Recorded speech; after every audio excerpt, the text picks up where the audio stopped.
Thanks again for joining us. I am now going to pass things on to Sarah. Sarah is a member of our alumni board and a member of our professional development committee and was very helpful in planning this conference.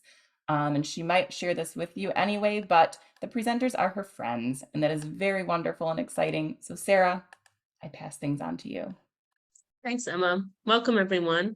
I'd like to introduce our panelists. First, I'm going to introduce Alicia Johnson. She served as the superintendent of the Indianapolis Public School System. It's the largest public school system in Indiana since July 2019, and she is the first Black female to take on that role, all while raising 3 school-age children and 1 adult child. And I met Alicia when we were much younger in our MSW program. We were the class of December 2001, and Alicia still looks exactly the same as she did then, in spite of all she has done. I'd also like to introduce Erica Stallworth. She's currently the magistrate, the juvenile magistrate in LaPorte County Circuit Court in Indiana, and she is the very first Black magistrate in the 190-year history of LaPorte County.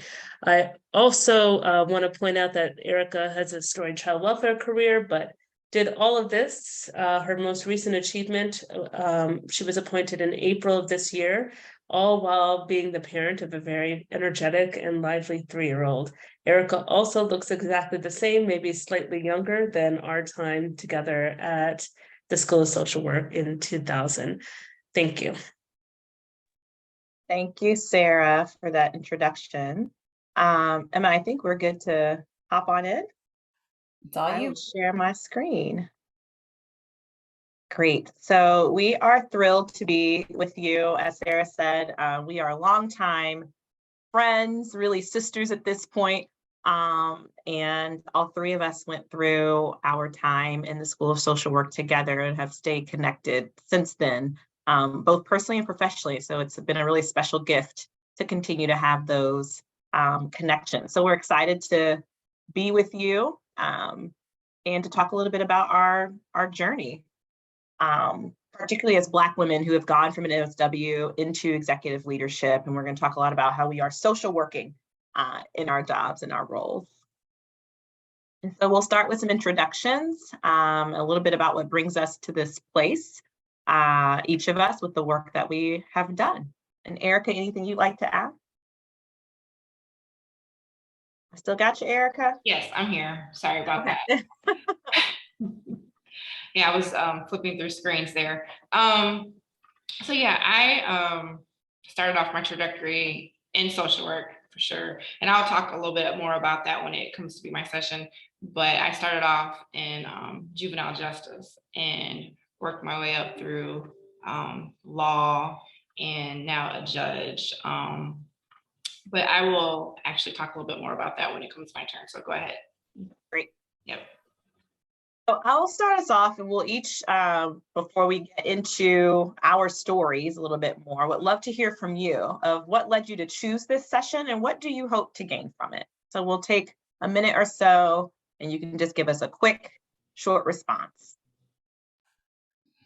And we did use the short answer in the last session. It doesn't pop up on the poll, so please put your answer in the poll, but then also give us your response in the chat so that we can see it. I see the chat starting to populate.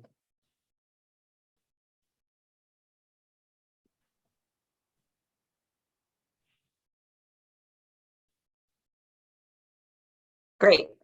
Well, I'm seeing a lot of folks thinking about what comes next from them and thinking about MSW and just how it has been a part of our journeys and the work that we do. So I think we will hit on a number of those things as we talk today. So I will kick us off.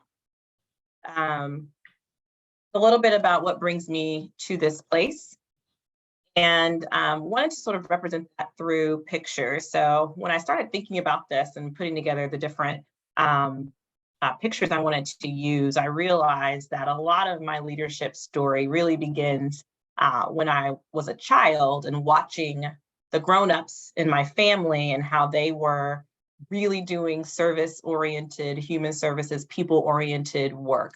Particularly my grandfather, so that's who you see here in that middle.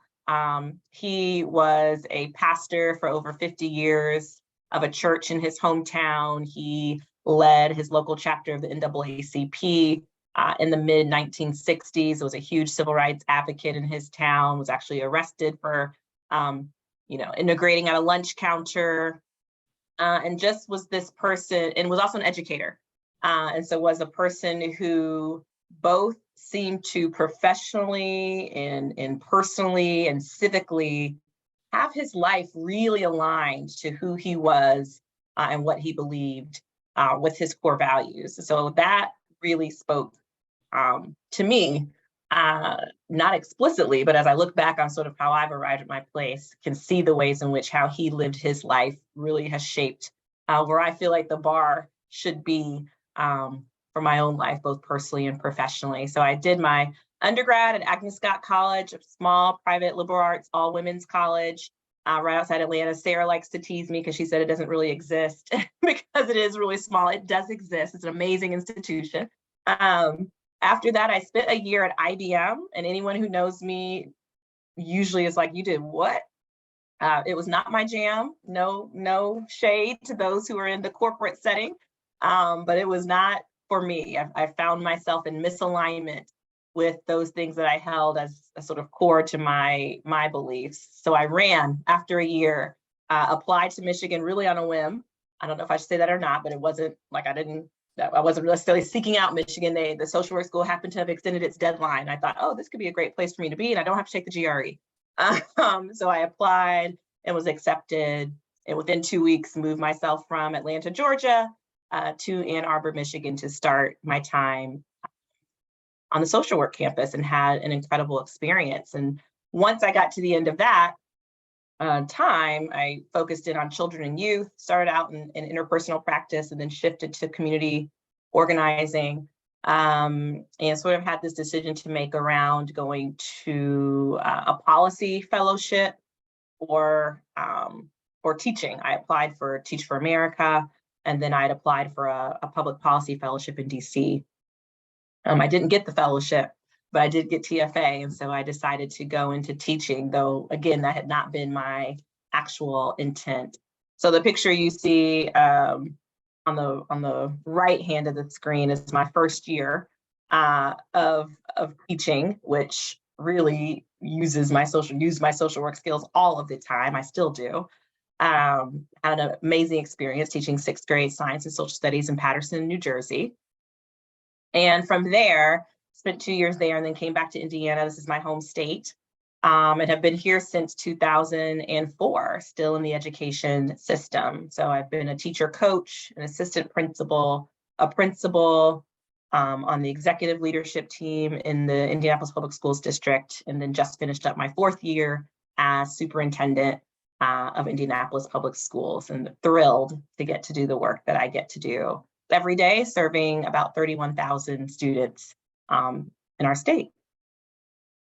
And so when I think about how social work continues to play a prominent role in the work that I do, and really when I was in the classroom as a teacher, and now as a superintendent who leads a lot of our systems level and policy level changes, I actually wanted to share this graphic with you all. And so this is called the PELP framework. It comes out of Harvard University.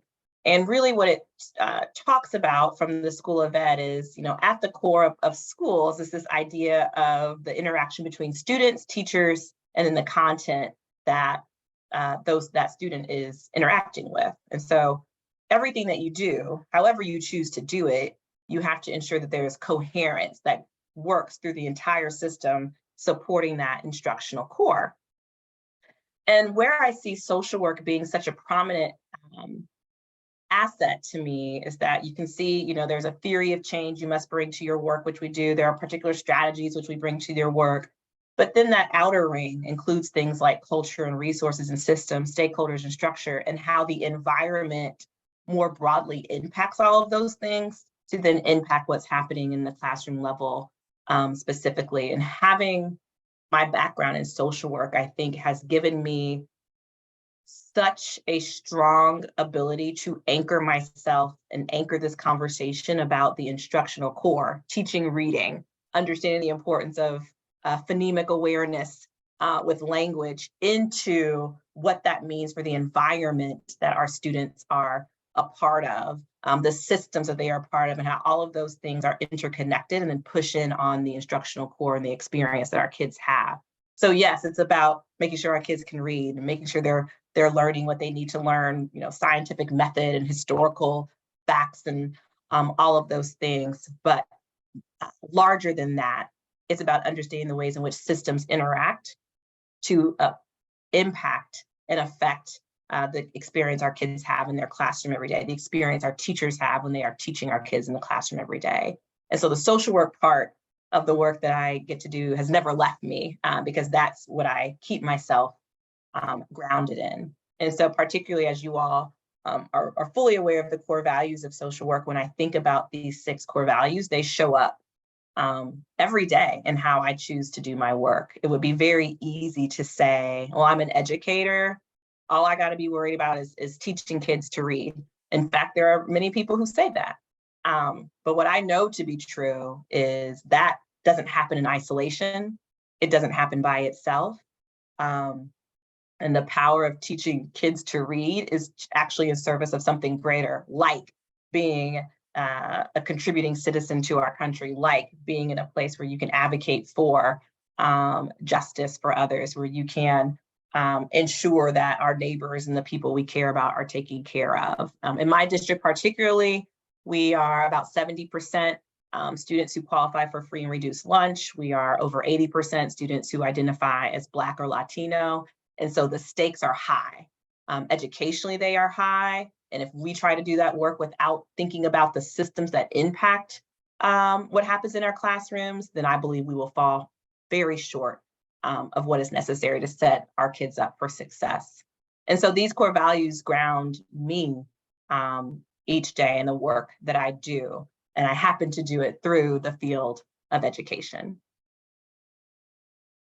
One other piece I wanted to mention as I think about my own journey is just to contextualize for you all where Black women particularly fit in when we think about superintendents. And I know that these things aren't unique to the field of education. I know particularly from a gender standpoint, we see some of the same trends in social work. I was looking for some stats. I couldn't find exactly what I wanted, but certainly saw enough data that suggests the trend lines are very similar. And so while we're in a country where 75% of teachers are women, we are also in a country where you see that gender dynamic flip when it comes to the top seat of our school districts. So just 28%, a little bit over a quarter of our superintendents in the country are women. And of those, just 1.4% of superintendents are Black women. And so we are a very small group of women who are doing the work in the superintendency every day. And that's certainly something to be celebrated, but it is also something to be questioned because we know there are far more Black women in our country who are qualified to do this work, but are not getting the opportunity to sit in the seat for a myriad of reasons, including systemic racism, including sexism, including the ways in which we define what successful leadership is, and how gendered those traits are. My dissertation was on this subject for my doctoral program, and there are a number of things that I want to share with you all as it relates to how I think about my work now. And so when I was doing my study on Black women in the superintendency, and I would imagine that this will ring true for a number of you as well, I stumbled across this theoretical framework of tempered radicalism. And this is something that emerged actually from 2 women who were professors at the business school in Stanford. And we're really experiencing this tension of being a part of a system, but certainly seeing the gaps and the problems with that system and wanting to figure out how can I shift the system that I'm also a part of. And so they came up with this term of tempered radicalism. And I think certainly for myself and for a lot of Black women who are in leadership roles in education, and I would venture to say in leadership roles in child welfare agencies or other leadership roles in social work specifically, there's this tension you feel of being a part of an organization, but being well aware of the ways in which that organization may be continuing to reinforce or perpetuate systemic inequities, and also wanting to shift then how that organization works, disrupt those patterns. And that's a really hard place to be in. You can experience quite often a lot of cognitive dissonance or tension around the system that you are a part of, the system I am leading, as the top educator of my school district, and also having to constantly be investigating what are the practices, known or unknown, that we are partaking in that reinforce those injustices that I'm actually here to change. And so this term of outsider within became what they named around women, particularly who are in organizations, and women of color, particularly, who often experience this idea of tempered radicalism, of being an outsider within the organization that you're in. And again, I think coming from a social work background and understanding the interconnectedness of systems, being able to talk about the root causes of things that we see show up in our schools that aren't education specific, but certainly impact the kind of education our kids can get, has been incredibly powerful in my ability to be comfortable talking about those issues and bringing them to the forefront. And I think it makes us uniquely positioned as social workers or folks with MSWs to really come into the policy space. And so my other quick plug for those of you who might be in direct practice or other places is to not discount the experience, the perspective, the wisdom that you already have in the work that you do now to help influence and shape public policy. We need your voices to help do those things. We need the voices of social workers because of the unique experiences, positions, knowledge and competencies that we hold with the backgrounds that we have. So I was able to snatch this graphic off of the NASW website, but found it particularly powerful in talking about why social workers particularly are so well positioned to positively impact the policy landscape in our country and your community. So I would encourage you to just think about the ways in which that is possible. For me, I have no doubt that my social work background has helped me to live very comfortably, to lean into issues, not just about reading, writing, and arithmetic, but about that system and those environmental conditions that impact our school district and what we're able to do. So I just pulled a few headlines that have been in our local media over the past few years. This is a conversation before George Floyd, before Black Lives Matter, that we started doing as our district in 2019 around how do we talk about race? Why is that important to talk about race as we think about education in classrooms? Our board approved a policy on racial equity in a time where we know our undocumented students and immigrants have been under attack. We led a resolution to bring forward and bring this conversation to commit to the protections of our students who are undocumented. I'm here in Indiana, our students who are transgendered or members of the LGBTQ plus community have been certainly under attack from our state legislators. And so wanting to be sure that we are publicly and explicitly naming how we are showing up for our students who are most marginalized and most vulnerable. And I've been able to do that very comfortably because I don't just wear my education hat, I wear my social worker hat all the time. And so it's been incredibly useful and impactful for me to ground myself in the core values of social work, to make sure I'm using the language from the experiences that I've had in my social work program, to think about myself as that tempered radical working as an outsider within a system that has perpetuated inequities, to then bring those things to the light and create the kind of environment that I believe will make our schools best set up to serve our students who need us the most.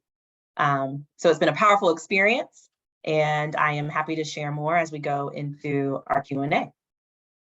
So the next poll question before I turn it over to Erica, as I've talked about that concept of tempered radicalism, does that resonate with you? And you might in the chat You might answer the poll yes or no, but perhaps share in the chat how or why it resonates.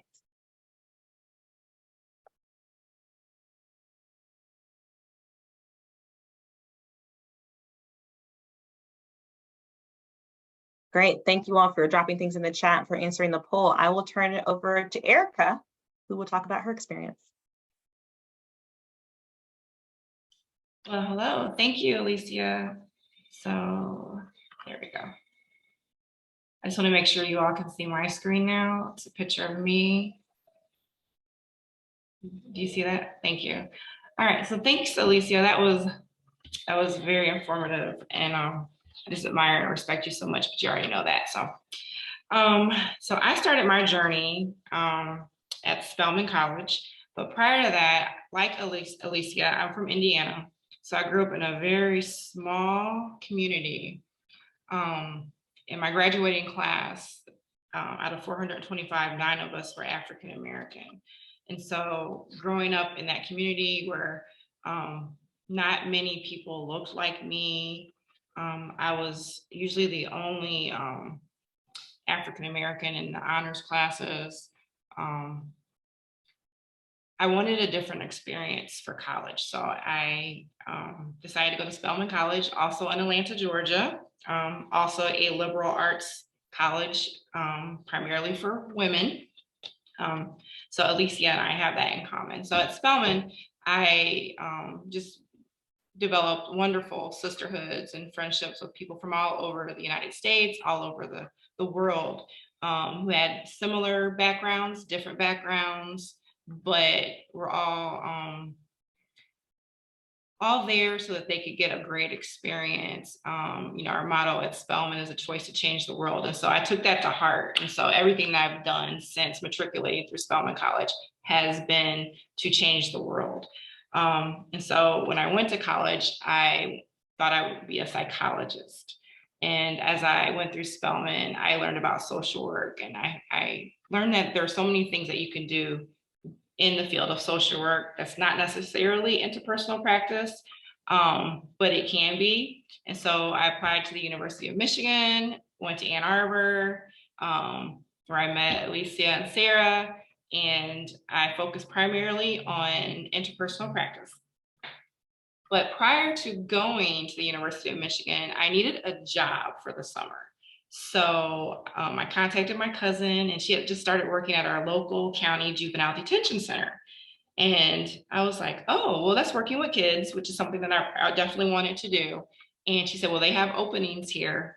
And so I applied for a part-time position, just working the floor as a youth specialist worker, a line staff member, so that I would have something to do prior to going to Ann Arbor in the fall. And I went to the juvenile detention center, and I fell in love with the population. These were children who pretty much seemed like the adults and even the staff members there had given up on many of them. I noticed disparities in how they were treated. Those who were Black and brown ended up staying there longer. Those who could afford an attorney seemed to leave quicker. And then some of the policies and practices that were in the juvenile justice system just did not sit well with me at all. So I said, well, I'm going to go ahead and go to this MSW program, get my social work degree. But at some point, I think I'm going to go to law school so that I can be the person that helps advocate. Social workers do wonderful jobs. And I always say I'm a social worker first, and that's evident in everything I do. But as a lawyer, I felt that I could advocate at a different level, and I would be more impactful in helping children and families. So I went through the social work program, and I immediately, I didn't have to interview. I got a job full-time at the juvenile detention center as a caseworker. And then a few months later, I was promoted to counselor, which is a supervisor of the caseworkers. And then eventually the assistant director, the executive director. And then somewhere in there, I decided to go to law school. And then I became the executive director. And then now I'm actually the juvenile court judge, which oversees the juvenile justice programming and child welfare programming in LaPorte County. So all of my professional full-time work has been at that juvenile detention center. So 22 and a half years. And then I had a part-time legal practice where I did child and family law and criminal record expungement. So that's just a little bit about my trajectory, but I wanted to talk more about the social work skills that I used. So going from a counselor to an executive director. So as a counselor, you know, I with interpersonal practice, so I was doing one-on-ones with the young people and their families, groups, and conflict resolution. You know, at a detention center, these children are there for being accused for anything on the spectrum of charges.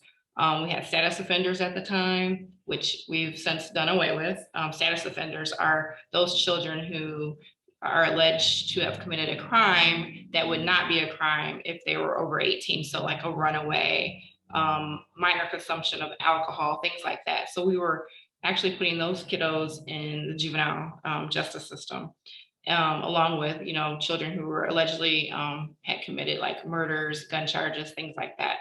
So I was young. And so that worked for me, and sometimes it didn't, because the young people felt that they could relate to me. And then in other instances, they thought that they could, you know, get over on me. So I had to find a balancing act there. But some of the things that I used to help me be effective were, you know, effective communication, you know, the reflective listening, repeating back those things that the young people and their families were saying to me so that they knew that I understood and heard what they were saying. We had younger children there too, so we often used play therapy. So I had toys and art to help communicate with the children and help them so that they could express what they were feeling. Positive and affirming word choices. You know, oftentimes these children are coming from environments where they are they're not good situations. So, you know, they're ostracized at school, even, you know, they're labeled because even their last name. And unfortunately, that still happens today. You'll hear someone say a last name and they're like, oh my goodness, you know, and they're already judged. So I made it a point to lift children up. You know, I found the good, and I just talked to them about their goals and their futures and spoke to them in a positive way. I showed empathy. So I used empathy. I may not have been in their situation, but I could empathize with what they were going through and show them that I cared. And then one of the other things that I thought was really important as a counselor and caseworker was to empower the young people to use their voices. So there were times when the adults who are in charge of them were doing things that were not appropriate, as far as just, you know, cursing at them, calling them out of their names, things like that. So I was able to show the young people how to file a grievance and the complaint form and go through that process in an appropriate manner so that they would be heard. And then as a social worker in the juvenile detention center, I also advocated for them as well. And I was that support and that adult that was there to help them use their voice. And then another important skill that I used in the detention center was just pro-social skills role modeling. We would eat with the children at when they had mealtime, we would sit with them as well and just show them how to have a conversation over a meal. So those are some of the things that I used as a caseworker counselor. So those more interpersonal, that micro level. So I became the executive director. So I had to have a shift in my approach and in my thinking. So, you know, I was used to working more one-on-one with families and children. But then I had to, you know, as being the director of a facility, and mind you, it wasn't a large facility. So it was only started off 36 beds. Now it's 24 beds, and that's purposeful. And I could get into a whole dialogue on why that is, but it's a good thing. We're less beds because we are treating children in the community now. We have programs in place to address some of their behaviors so that we're not removing them from their communities and putting them in facilities away from their families and communities. So I had to change my shift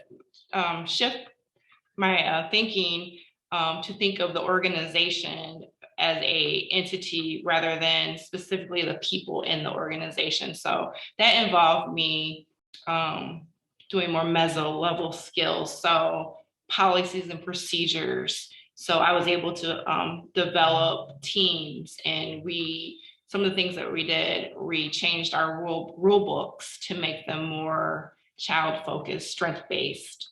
We looked at some of our practices and policies, and we discovered that some of them were discriminatory. For instance, when I first started working there, in order for a child to receive hair grease, an African American child to receive hair grease, they had to be on a certain level. That means they had to have been there for a certain amount of time, and that was a privilege. So same thing with feminine pads and tampons. So they were getting just the cheap products. So one of the things I did was I at the time I talked to the director there and stated that, this is unacceptable. I said, hair care products, that's not a privilege, it's a necessity. And so we were able to change our practice. And so that was going to be standard provided to all the children who requested that. And then we changed some of the products that we were buying for the young people as it pertained to their monthly cycles. So just doing things like that, small things, but it made a difference. One of the things that we noticed that with some of the children is self-esteem. So if a young person doesn't have the self-esteem, sometimes they act out in certain ways, misbehave. And what I noticed is that when we started treating these young people with respect and showing that we valued them and giving them the products and things that they needed, it changed the way that they behaved and the way that they responded to our program, because I think that it really, it just boosted their self-esteem that their hair was done, and that just really made a difference. So some of the other things I did as a director, I also helped empower my staff by, putting them in charge of certain tasks. Instead of them coming and complaining all the time, I asked them to create solutions. So that was some of the things that I did in that aspect. And let's see. So as it pertains to me being a director of a facility, I was actually the youngest facility director as a county department, the first African-American female. I think I was 28 when I was appointed to the executive director position, and that's appointed by the circuit court judge. So being young, being Black, being a woman, I experienced situations where if I were not those three things, I would have been treated differently. And I know this to be true. So for example, when we needed things done at the facility, we had a maintenance department. And the maintenance department, I don't know everything about maintenance and building operations and things like that, but that's okay. But I would be overlooked. They would go to my assistant, who was a male. They would have just the way that they spoke to me was inappropriate as far as just kind of condescending language. I had a situation where a colleague in another department, so there's a law that says that there has to be sight and sound separation from juvenile offenders and adult offenders. So our county decided to build an adult facility behind my juvenile facility. And instead of putting the entrance for the offenders, the adult offenders on one side so that my kiddos couldn't look out the window and see them, they just put up a fence with like a sheer kind of mesh material over it. So the state came in, one of our auditors, and said that's not enough. And so one of my colleagues from the adult side came over, and it just, the conversation did not go well when I just tried to explain what the law says. And, and I really believe that if I had been a male, a white male, that it would have been a lot, it would have been more received. And the situation would have been resolved a lot easier and smoother. Similarly, I've gotten emails from county officials pretty much demanding to have a meeting with me rather than requesting and asking. And these people are not my boss, not my superiors. I've had situations where I had to go before the county council and the county commissioners to advocate for my facility and the things that we need for our children there. I've been questioned about why we need certain things. For instance, children. So in a facility, there's certain standards that have to be met. For instance, food and nutrition.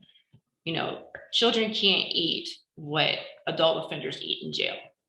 It doesn't have the nutritional value and requirements that are required by the state. We are a licensed facility. And so I know this. I had to write, an application for a license every 4 years. So these are things that I know to be true. I would go before the commissioners or the council and I would be questioned like, oh, really? I need to look into that myself, and so I would provide them with the statute.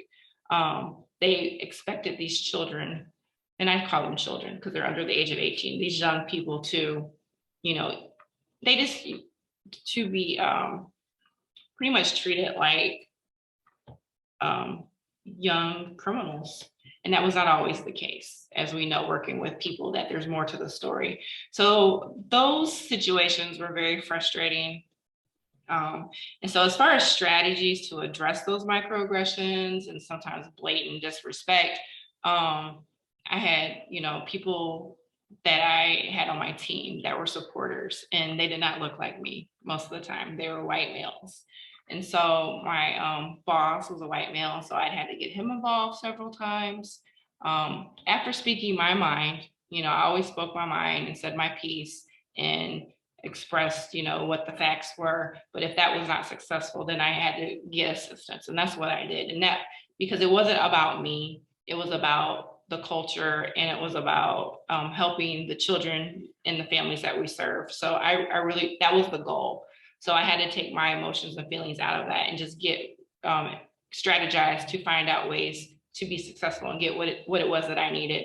And so I ended up having my assistant, and he loved going to meetings and things like that. So I ended up having him going to those meetings and expressing what we needed. I just felt that he was received a lot better than I was.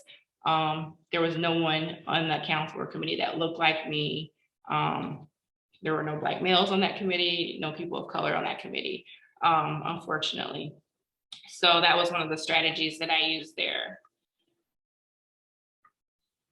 So my policy work. So I was getting a little bored as a director. So I was always looking for ways to be more impactful on a global scale.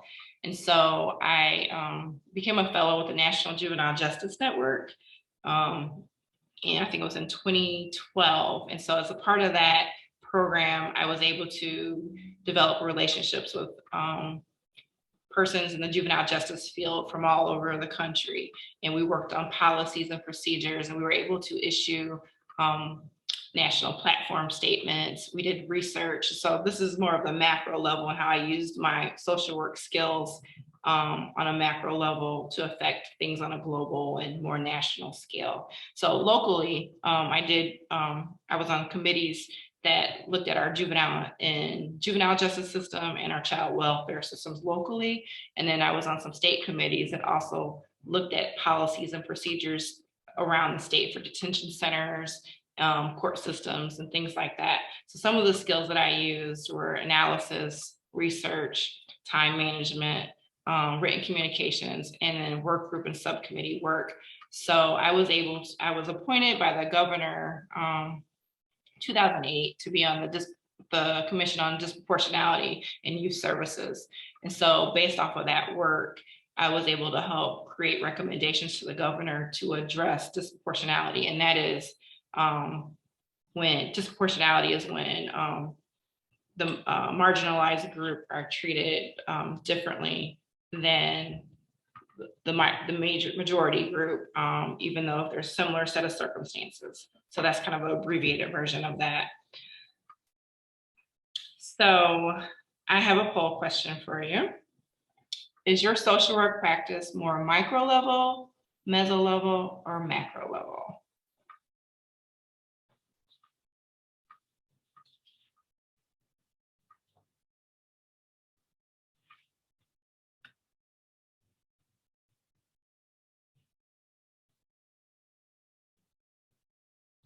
I'll give you a few more seconds there.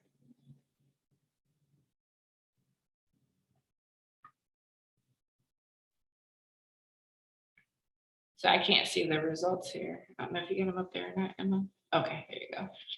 So it looks like, okay, it's about 50% micro level, which is how I started.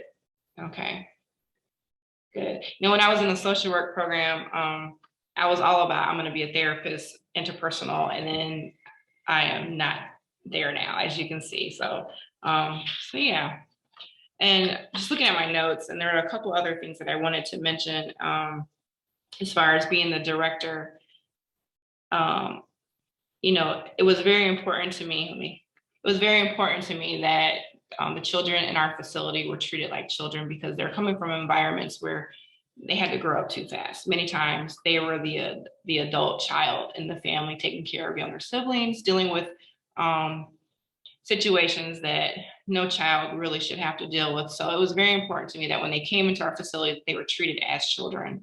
Age appropriate programming, developmentally appropriate programming. So some of the things that we did trick-or-treating in the facility. So the staff dressed up, we went into the gym and we set up stations, and each station had a theme. And the children in our facility were able to walk around the gym and go trick-or-treating and get candy and other things.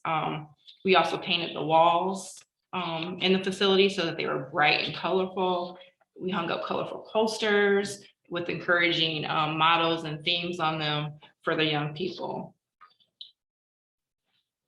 All right, so moving on to being a lawyer. So I mentioned that somewhere in there, I said I wanted to go to law school. So, and I did, and I focused on child and family law, which covered, you know, juvenile justice and child welfare, and divorces and custody and those type of things. So some of the social work skills and lawyering skills, they actually overlap. So effective listening and communication, critical thinking, and analysis. You know, as social workers, we do those things so that we can communicate and have more successful outcomes with our clientele. Same thing is said as a lawyer. Both disciplines have ethical requirements. We have professional responsibility. We have codes in regard to conflict of interest and confidentiality. And so one of the biggest hurdles I had was the balancing act of moral and legal obligations.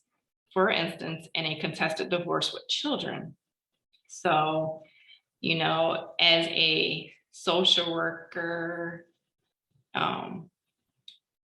as a trained social worker, you know, I'm always about, you know, making sure that people are okay and healthy and treated the way that they should and have the things that they need.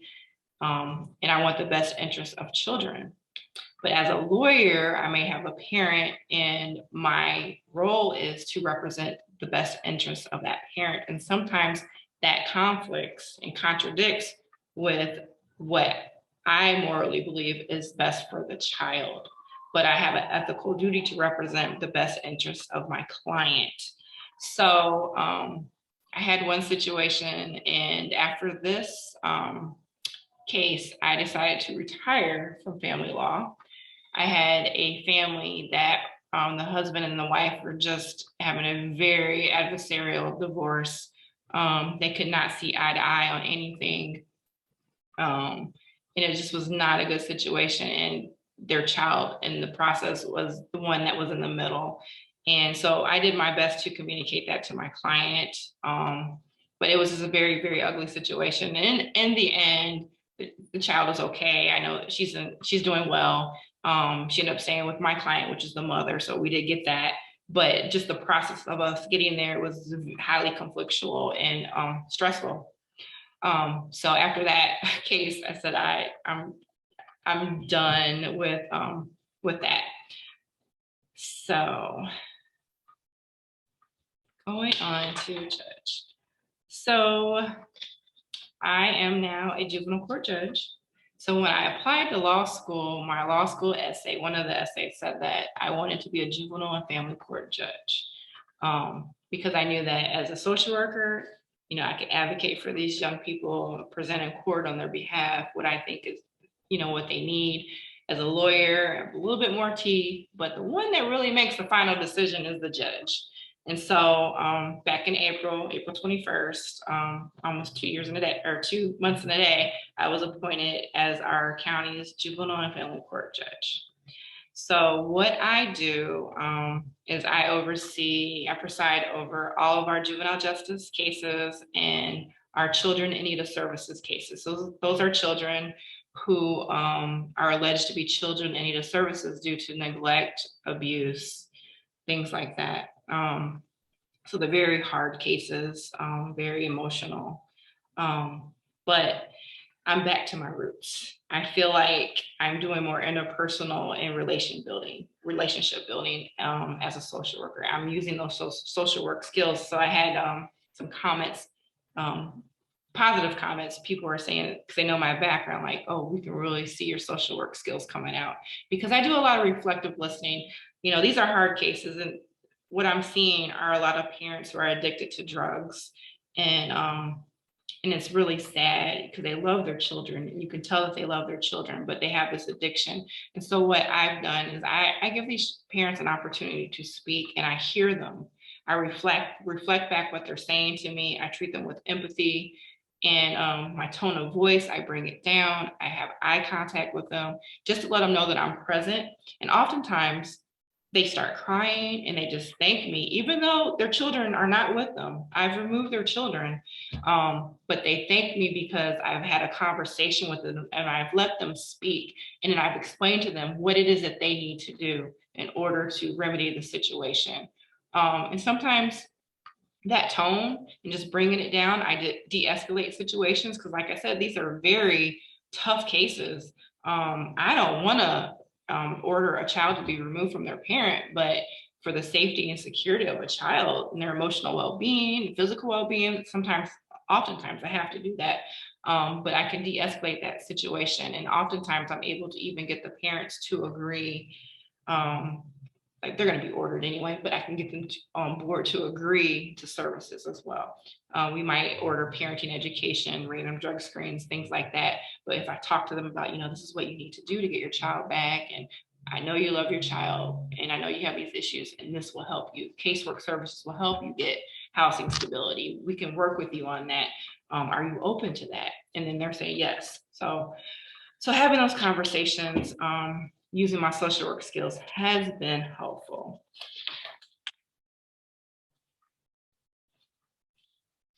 So I think we are done with my portion. So Alicia, feel free to jump back on.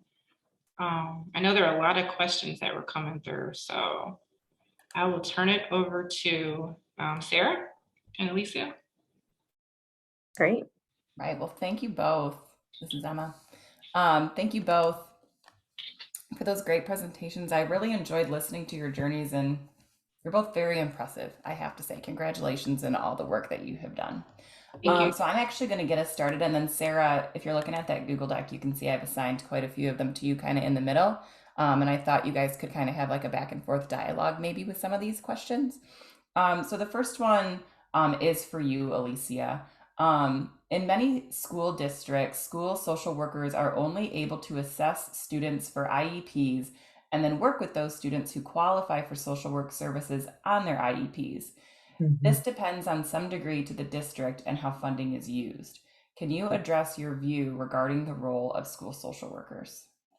Sure. And probably not shocking that I would say we should use our school social workers outside of just our students with disabilities. Obviously, for all of the reasons we all know, the power and impact that a social worker can have. That question questioner pointed out oftentimes what makes the difference, which is the funding source. So in our districts, for example, we do have social workers who are funded not just or only through our special education funding, but through our general education funding, which gives them greater flexibility for who they are able to serve.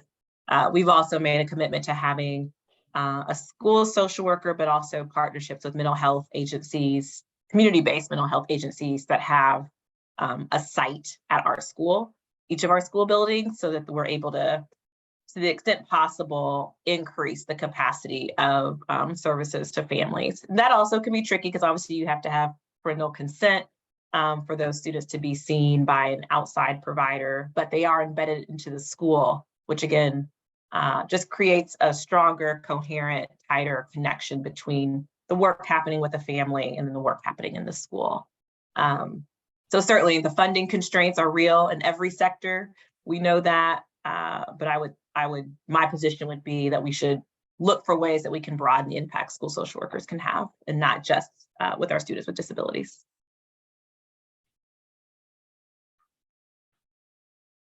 Alicia, I have a question that came in for you. Related, is there any collaboration specifically between superintendents in urban districts with high poverty concerns, i.e. Indianapolis and Detroit? Yeah, that's a great question. There is oftentimes formal and informal. So there are some networks I'm a part of that serve urban districts. So for example, the Council of Great City Schools is an organization that is comprised of the leaders and boards of our biggest urban districts across the country. They do everything from federal advocacy with Congress to, audits of your operations team. Sort of, they run the gamut of things that they support us in. Even with Black women superintendents, like I have my phone right here, we are in the process of trying to create a WhatsApp group with every Black woman who serves as a superintendent in the US. I have a small group of my sister soups, I call them now, that we have, lots of communication, contacts, both personal problem solving and professional problem solving. And so we're looking to expand that so we can include every Black woman who is serving in that role, because we are so few, and because the load that we carry is oftentimes so heavy. But there is that connection and collaboration that happens across superintendents, particularly in urban districts, since many of us are dealing with very similar challenges.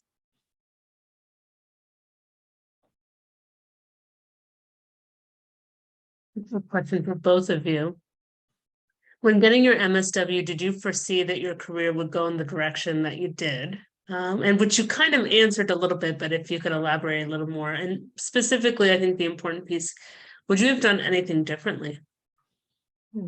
I'll go first on that one. And the answer is no. So I applied to U of M when I was an undergrad at Spelman. Like I said before, I wanted to be a therapist, do more interpersonal practice. And that summer, when I worked at the detention center, I decided that I wanted to go to law school. I dreamed of being a judge and held hope that would happen one day.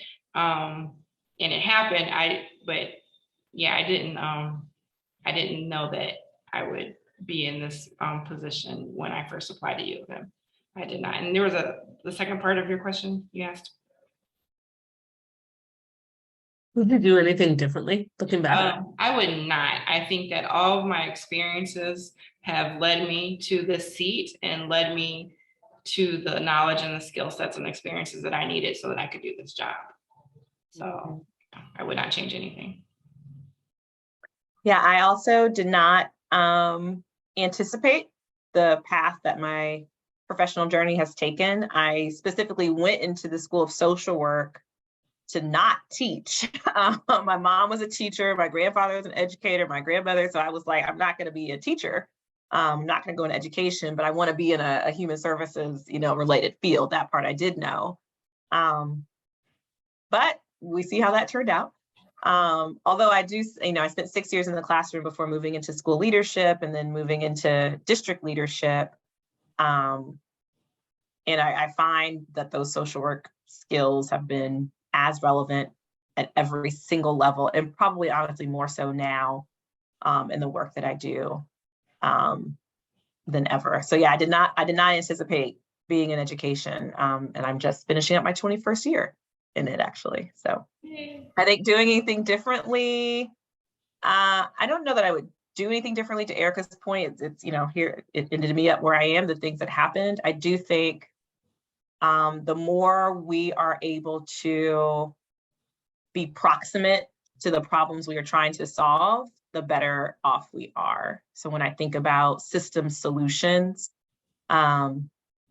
those places where I know I'm speaking from deeper experience and deeper connection to the people who are impacted by those problems, the more equipped I am in finding a solution and bringing people alongside to help find a solution that will actually be helpful.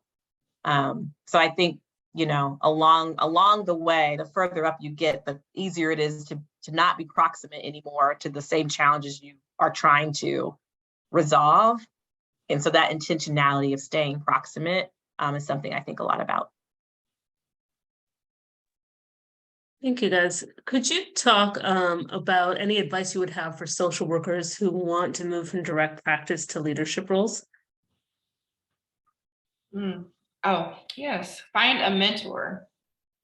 Find a mentor that is doing the work, that can show you the ropes, that you can bounce ideas off, that can guide you and help you network with other people who are doing leadership roles. My fellowship was really helpful for me with the National Juvenile Justice Network. So being around like-minded people who have similar goals as well is important. Yeah.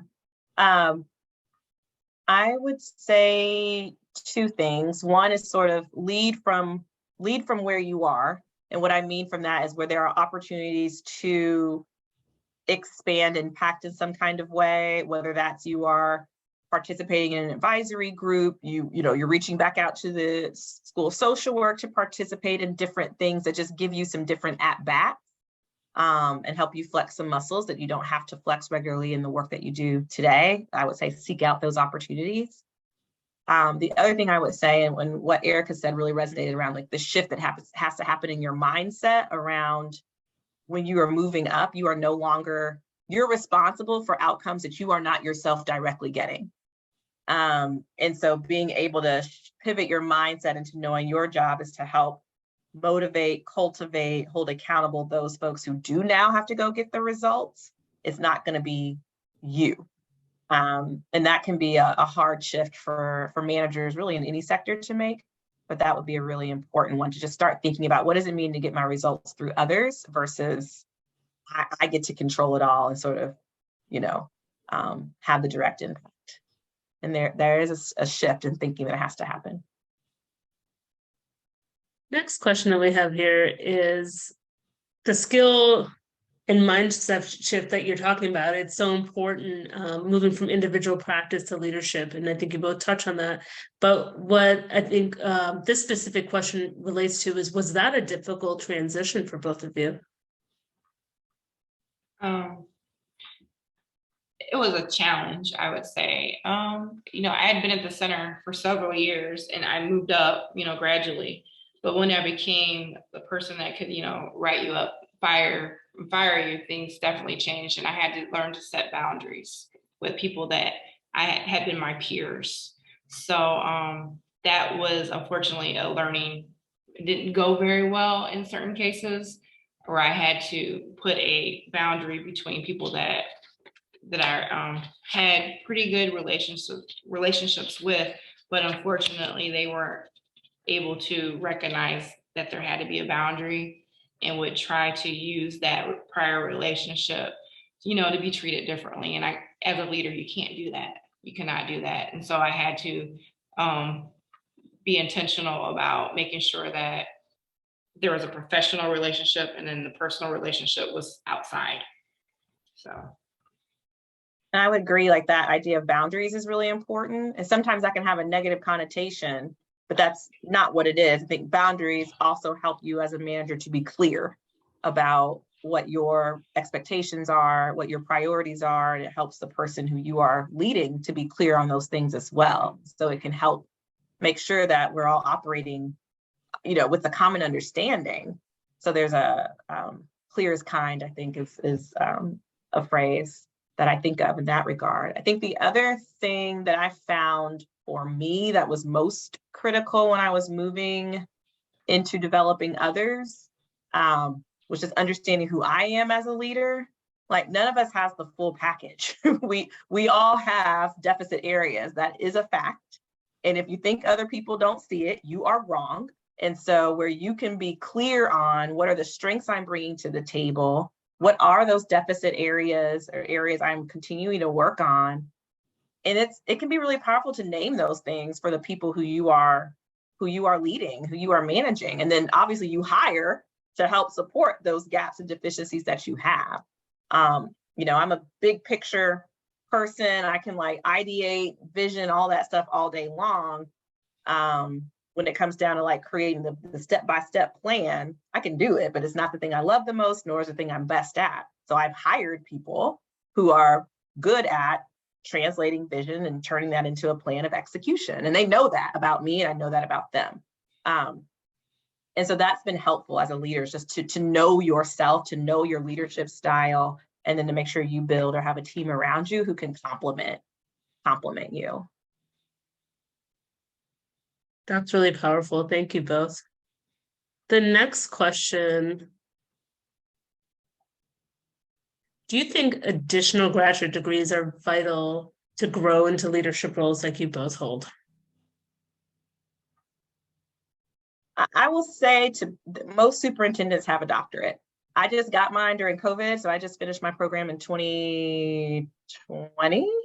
And I did feel it wasn't that I had to have it, but there is a certain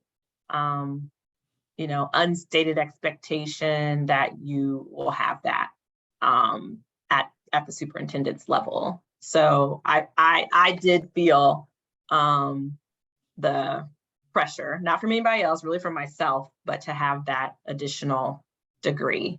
And it turned out, because I did a doctorate in something I'm super interested in, I'm actually quite thankful that I did, because it allowed me to dig into an area on the research side of it and understanding things as I'm like in the work right now. So it was actually quite helpful to me in the work that I'm doing. So it ended up being positive, but I definitely felt like I needed to go out there and get it. Yeah. Generally speaking, I think it depends on what role it is that you're seeking. Mine is very degree specific, so I would not be here if I didn't have a law degree. So yes.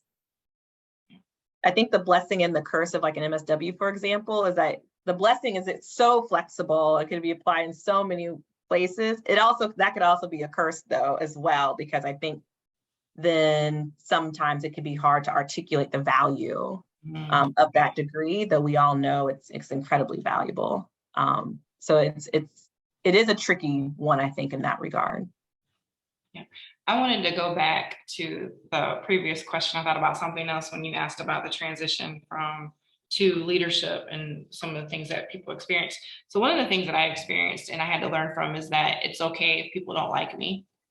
And I cannot make everyone happy, right? I'm dealing with 60 staff members that all have different personalities, different ways of doing things, and we all have to meet the same goal.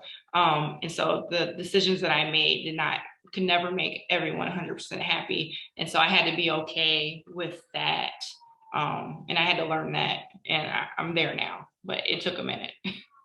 Yeah, and as many women, right, sort of people pleasing, you want everybody to get along and all of that. So I had to, Erica, let some of that go. And really what I try to focus on, when I go to bed at night, it's like, did I make the best decision I could make based on the information that I have available to me at the time? If the answer to that question is yes, then I'm good. Everybody's not going to be happy.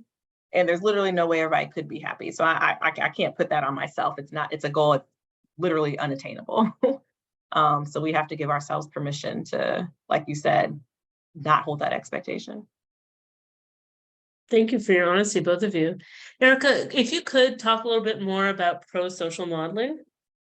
Sure, that is basically, and it may not be the right term, but this is how I interpret it. It's just basically you're showing the young people or the people that you're working with positive skills to be, communication. I think I gave the example of eating meals together and having conversations over a meal, which is something that may not have happened in their homes, may or may not, but just kind of showing that. That's like a great example. I'm trying to think of something else that we've done.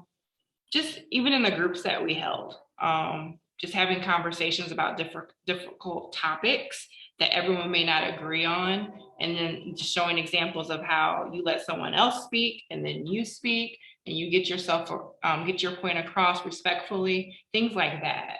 I think those are two examples. So I hope that answers the question. Thank you. And you both, for this next question, you've touched on this, both of you, in your presentations and some of the Q&A, and it actually resonates for the participants who were in the previous session when we talk about a support network and setting boundaries for ourselves. And for both of you, I know, Lisa, you talked about your WhatsApp groups, et cetera, but how have you really been intentional about cultivating a network of support for yourselves as you guys are in these roles as first, which bring a lot of challenges in addition to the challenges you just described in decision making and not being liked by everybody and the things you have to hold on? I guess I'll go. So for me, I'm a woman of faith. So my church, support for my church and my members has been, and the prayer has been wonderful, and that gives me like the support that I need, and just knowing that I have people that have my back, right? Then also professionally, I've networked with other juvenile judges across the state. So I was fortunate, I was able to go to a training, a new orientation before I got sworn in. And so I was able to meet people before I started. And so they've exchanged numbers and emails with me and invited me into their groups, so that's been helpful. And then nationally speaking too, I've been going to conferences even before I became a judge. And so I've been able to meet people from all over the country. But locally, just having the support of my family, my friends, and my church, that's been helpful for me. Yeah, I would agree. A lot of the same things. Also, my faith is really important to me, so that certainly grounds me when things get hard. It's just like remembering this higher purpose. My friends, obviously, if it's going down and I need a vent session or whatever, there are people I know I can call who will be there in a heartbeat. And then I am a part of a number of different professional networks. So Council of Great Cities Schools, it's an organization called Chiefs for Change, organization called Aspen. I'm in a sorority, actually, Eric and I are sorors. Some other community organizations that help to ground and anchor me as well. My family. So, and I've also been, I think, in that, so the network piece has been clear. There's also been, I think I've done a nice job of being clear about what is important for me for my own personal well-being that allows me to do my job well. I am not my job. My job is what I do. It is not who I am. And so being clear about that has also helped to sustain me. All right, I'm gonna pop in and give Sarah a little bit of a break.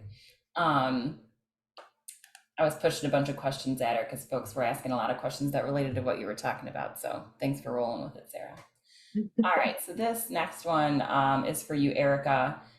Is restorative justice used in the juvenile court system? And can you talk a little bit about how it is, if it is used? So unfortunately, right now we do not have our program. We had a neighborhood court, and we use teen court, and it can be kind of restorative justice. So we do.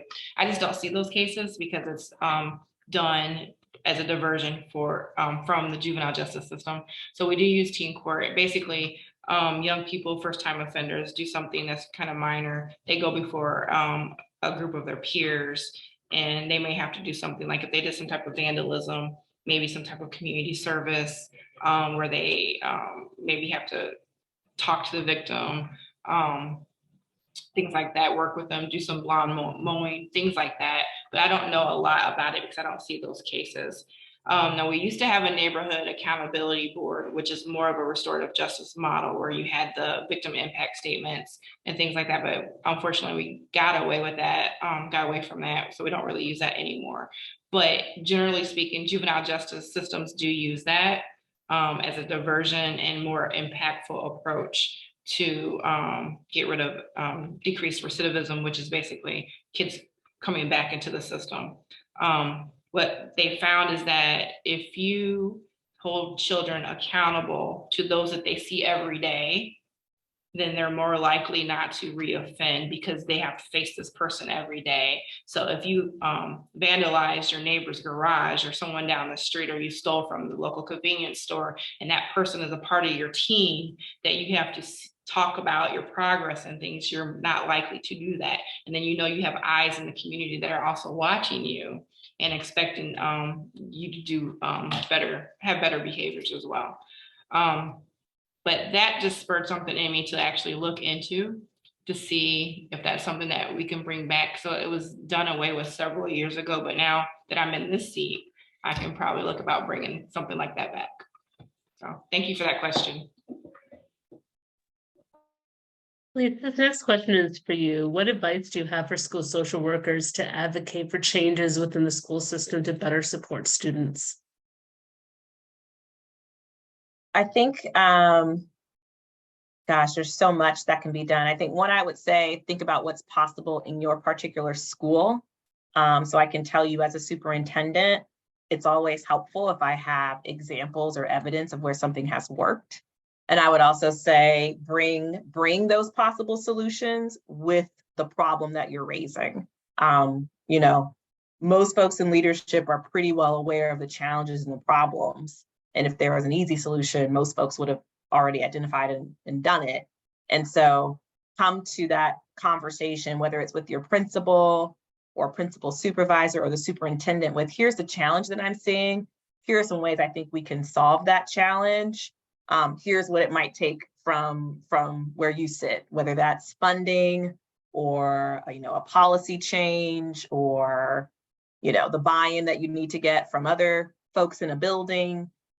Coming with that full package helps you to be heard and taken more seriously versus laying another challenge at someone's feet and then expecting them to come up with a solution. Thank you, Alicia. So we have about 4 questions left. Thank you actually both for being so concise in your answers, because we have received a lot of questions and I think we're actually going to get through them all. So thank you so much. These next 2 questions I'm going to ask you are a little bit more lighthearted and fun before we get into a little bit more meaty questions to finish things off. So these are actually both for you, Erica. So this person said that they love the idea of trick-or-treating and they're wondering if that has spread to other facilities. So they asked if it has spread or if it could. What was the question? It has, I guess either or. Well, it could if, I was a part of the Indiana Juvenile Detention Association. So that's something that could be shared at a meeting as something that we've done. So it could definitely be shared. I am not aware of any other facility that's done something like that. We're kind of unique. Again, I'm a social worker in charge of a juvenile detention center, and people think that you should be more criminally minded, punitive, and that like a jail warden. And that's not me, and that was not my personality. People kind of looked at me when I joined the National Juvenile Justice Network, which is an advocacy group. The ultimate goal is that all children will be removed from being placed in detention centers. So they'd see me there as a director and are like, wow, why are you here? I'm the secret weapon, so I'm working on the inside, trying to get myself out of the job. So, but that's definitely going back to the question. I'm not being concise, sorry. You could definitely share that with some of our networks. That's awesome. Thanks, Erica. So the next one is, this person even said, silly question. This is for you, Erica. Okay. Wondering if all female judges wear lace collars. Where does one get these fancy collars? Well, not all, but those that are a little extra like me do. And I got mine off of Amazon. Amazon has everything. My God. Gotta love Amazon. There's nothing Jeff Bezos didn't do for us. I'm gonna pivot a little bit. It's a little bit more of a serious question for both of you. And that's, what's your advice to pitch change ideas to leadership? And the example that was given by the person asking the question is they've thought for years that schools would benefit from someone who can coach teachers one-on-one on SEL, MTSS by observing their classrooms or helping to identify tier 1, 2, and 3 students and supports and how to assess if the strategies are working. And this person also wanted you to know, in answering this question, they haven't been able to gain traction with these working with leadership. Mm-hmm. I mean, I think, you know, it goes a little bit back to what I said around bringing the solution, which it sounds like this person has what they think is a solution to a problem. So it might be actually working backwards to what is the specific problem that your solution is solving for that feels relevant and urgent to that principal or that school system at the time. So as I was listening to you talk, Sarah, I was like, oh yeah, that's like an instructional coach. And maybe that's what that person is thinking of. Maybe that's different than what they're thinking of. But there might be a solution that exists that perhaps can be tweaked some or shifted some to get at what they believe would help better solve the problem. So again, it's like getting proximate to the problem. It's like, okay, you believe that would be the most helpful thing. Great. Do teachers think that? Or would they actually see that as like, oh, here's one more pair of eyes in my classroom trying to tell me what to do and they don't do it themselves? Have you gotten feedback from them on that? Is there like a budget constraint that, sure, if I was a principal, I'd love every teacher to have a one-on-one coach. I can't pay for that. Like I know I couldn't pay for that across every school in my district without some very, very serious trade-offs that I probably would not be willing to make, right? And so understanding if that's a solution you're pitching, like what problem is it solving most urgently, and how do the people who would be impacted by that solution feel about that solution? And are there existing resources, or maybe you can't get everything, but you could get a piece of what it is you're trying to bring to the table.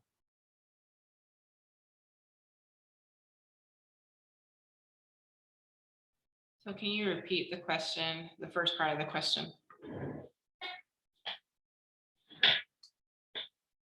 Oh, you're on mute. Oh, there you are. So it would be, the first part is, what is your advice on how to pitch change ideas to leadership? Sure. You gotta be at the table.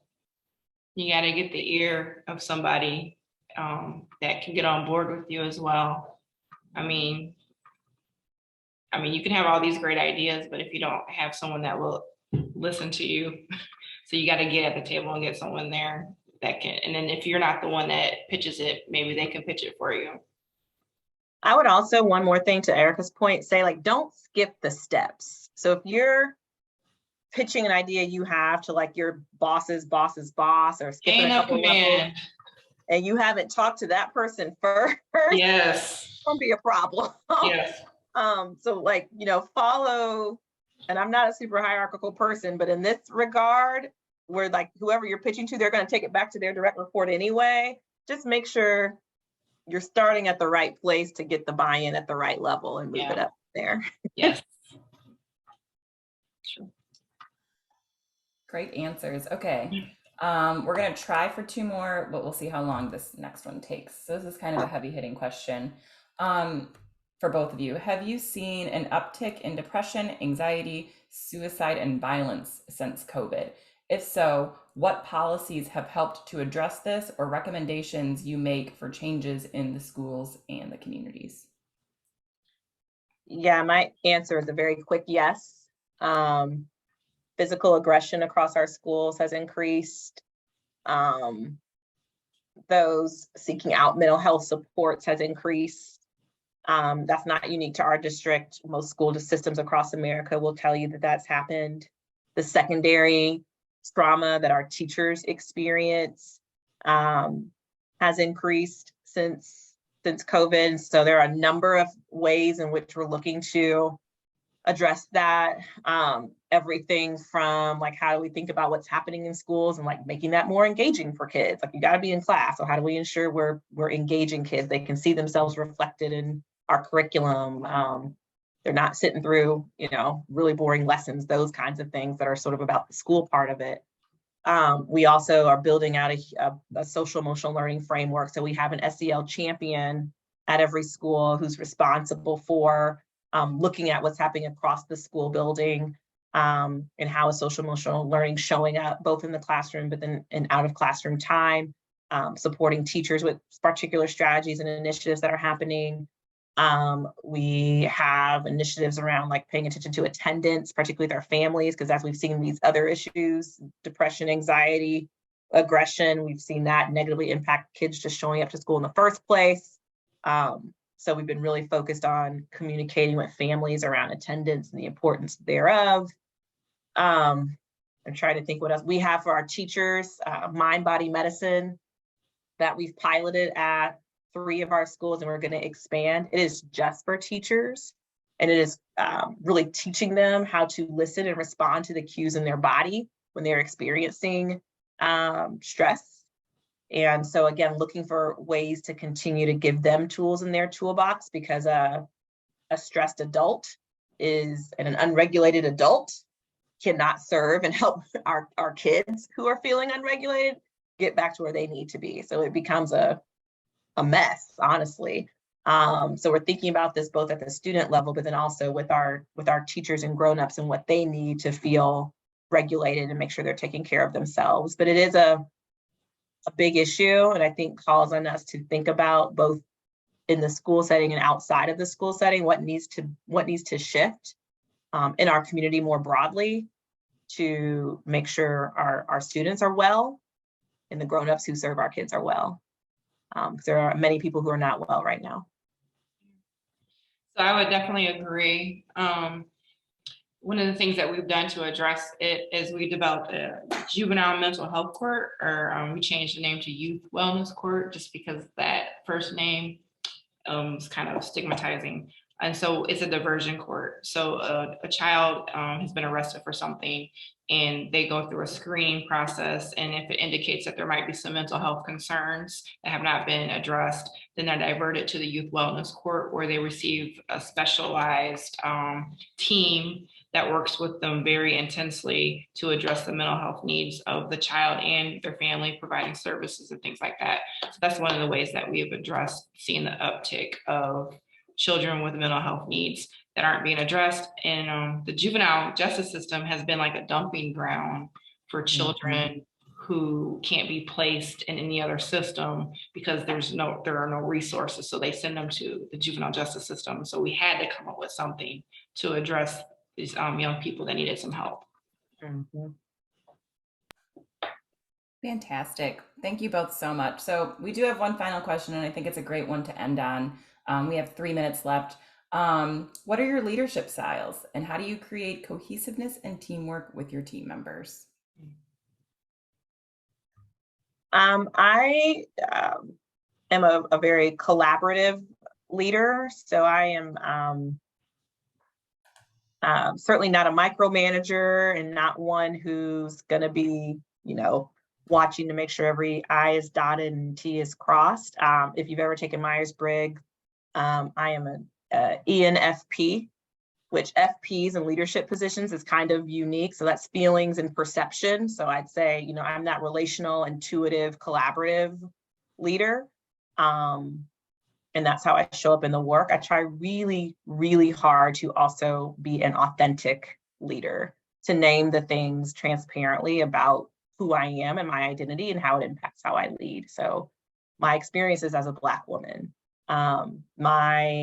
the fact that I am a mother right now, which requires me to lead in a different way in some regards, but that my faith is important to me. So I try to build really strong relationships with folks and leverage those relationships to then build strong collaborative teams, and try to lead by example with the vulnerability I'm willing to put out into a space, so that we can create the emotional and psychological safety for my teams to feel like they can do the same. Very similar. I'm a coach. I try to coach persons and help them. I lead by example, role model. We do role plays, things like, well, not as a judge so much when I was in charge of the facility, role plays and things like that. Just to kind of show them, okay, so these are the skills that may be more useful for you. So let's try it out. Collaborative, you can't do this, in my opinion, you need a team-based approach when you're working with this population, because everyone is not the same. And so people have different ideas and you want to take that into consideration. So yeah. Fantastic. Thank you both so much. This was such a great way to end our conference. I can't tell you what a pleasure it has been to work with all three of you and kind of witness your little reunions on Zoom. I've had a lot of fun getting to know you all. And thank you everyone for joining us. I hope you enjoyed the entire conference. It was with a lot of help from our Professional Development Committee, which is a subcommittee of our Alumni Board. And if you have any interest in participating in things like that, please feel free to reach out to our office. You can find us on the school website, ssw.umich.edu, and look on the Alumni tab. We have all sorts of opportunities for you to connect with other alumni, students, faculty.